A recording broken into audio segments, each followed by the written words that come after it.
Here we have another example where we have the raw data given to us.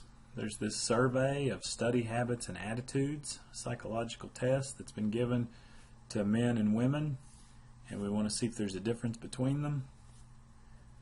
It says most studies have found that the mean SSHA score for men is lower, so we're going to have a one-sided test because we have reason to believe that the score for men is lower than the mean score for a comparable group of women.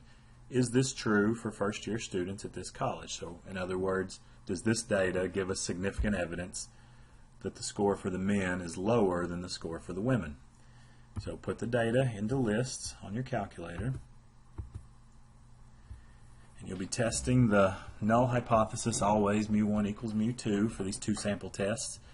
And here the women are in list 1 and the men are in list or set 2 here, and it thinks the men are smaller, so mu1 less greater than mu2, or the test scores for the men are smaller.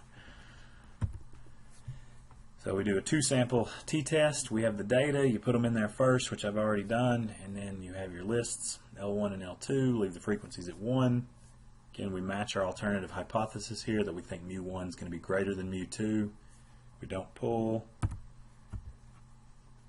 Again, you can select calculator draw and get the same information. I did draw so that we can see the picture in the shaded area. We have a small shaded area out here. The p-value is 0.0236.